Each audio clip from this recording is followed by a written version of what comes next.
നിങ്ങൾക്ക് ഒറിജിനൽ വിചാരണ വരുന്നതിന് മുമ്പ് നിങ്ങൾ തന്നെ നിങ്ങൾ കുറച്ച് തവണ വിചാരണ നടത്തി നോക്കൂ. വൽ തൻളുർ നഫ്സും മാ ഖദ്ദമത് ലിഗദ് എന്ന് പറയുന്നതിന്റെ താല്പര്യം ഇത് തന്നെയാണ്. നിങ്ങൾ എന്താണ് ആഖിറത്തിലേക്ക് ഒരുക്കു കൂട്ടിയത് എന്ന് ചിന്തിച്ചു നോക്കും.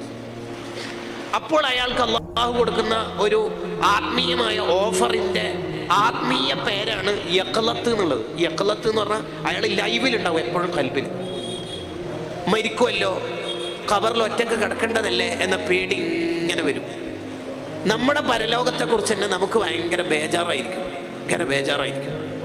സ്വന്തത്തെ വിചാരണ നടത്തിക്കൊണ്ടിരിക്കും. അതാണ് നഫീസ ബീവി റളിയല്ലാഹു അൻഹ ഖബർ സ്വന്തമായിട്ട് കുഴിക്കുന്നു, ഇടയ്ക്കിടെ അതിൽ പോയി ഇരിക്കുന്നു, മരണം ഓർമ്മിക്കുന്നു. ഇതേപോലെ ഒറ്റക്ക് കിടക്കേണ്ടതല്ലേ എന്ന് വിചാരിക്കും.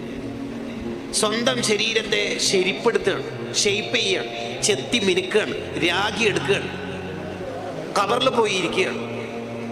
എന്നിട്ട് അവിടുന്ന് ഇബാദത്ത്. ഇതേപോലെ ആരാരും ഇല്ലാത്ത ഖബറിൽ ഒറ്റയ്ക്ക് ഇരിക്കേണ്ടതല്ലേ കിടക്കേണ്ടതല്ലേ എന്ന് ശരീരത്തിന് ബോധ്യപ്പെടുത്തുന്നു. ഇത് മുഹാസബത്തിന്റെ ഒരു രീതിയാണ്. സ്വന്തം ശരീരത്തെ വിചാരണ നടത്തുക.